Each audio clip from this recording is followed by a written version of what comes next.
ایک لفظ ہے جو ہم ہمیشہ اپنے بول چال میں بھی یوز کرتے ہیں، اور قرآن نے کئی مقامات پر اس لفظ کو استعمال فرمایا،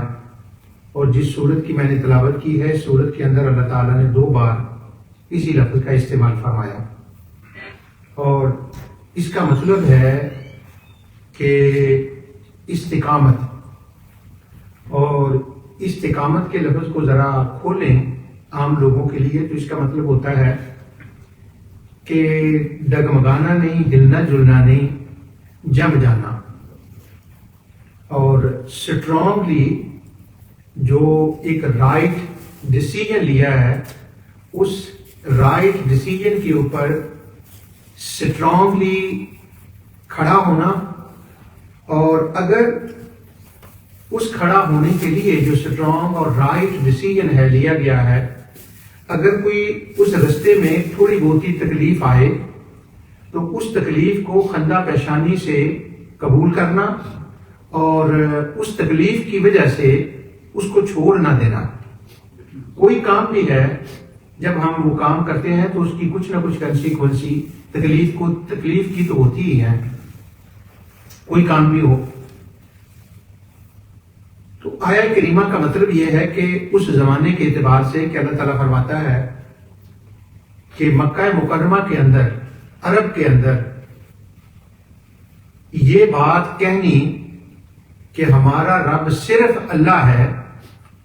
اس قدر یہ مشکل کام تھا. جب آقا دو جہاں صلی اللہ علیہ وسلم تشریف لائے، آپ نے جب اس کا اعلان فرمایا کہ میری تعلیم یہ ہے کہ ہمارا رب اللہ ہے. اب یہ بات، یہ لفظ کہنا کہ ہمارا رب اللہ ہے، یہ ایسا تھا کہ جیسا آپ 1000 ہاتھ درندوں کو دعوت دے رہے ہیں کہ وہ مجھے کاٹ کھائیں، اور وہ درندے اپنے پورے غصے، پورے ظلم کے ساتھ، پوری قوت کے ساتھ حملہ آور ہوتے ہیں اس بندے کے اوپر جو بندہ صرف یہ بات کہتا ہے کہ ہمارا رب اللہ ہے. اب دیکھنے میں یہ ایک بہت عام سی بات ہے، لیکن اب وہ جو لوگ تھے وہاں پر، وہ یہ نہیں کہ رب کو وہ مانتے نہیں تھے یا اللہ کو وہ مانتے نہیں تھے، دہریے تھے یا ایتھیسٹ تھے، یہ نہیں تھی بات. بس وہ یہ کہتے تھے کہ رب ایک نہیں ہے، رب بہت سارے ہیں. اور جتنے ان کو وہ ارباب کہتے تھے کہ جتنے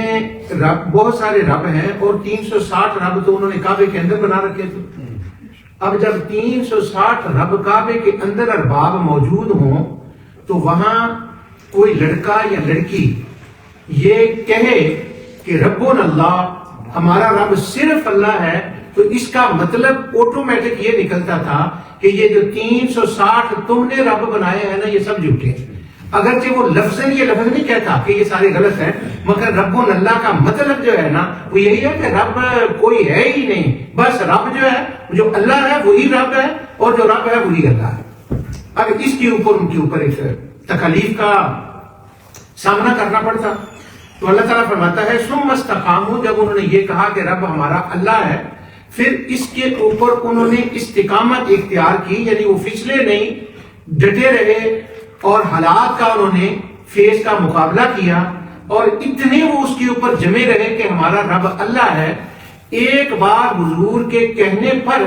جب انہوں نے یہ کہا کہ ہمارا رب اللہ ہے، تو ان کے اوپر رب کی ربوبیت کا ایک رنگ چڑھ گیا، اور وہ اتنا رنگ چڑھا کہ مرتے دم تک انہوں نے اس رنگ کو اترنے نہیں دیا.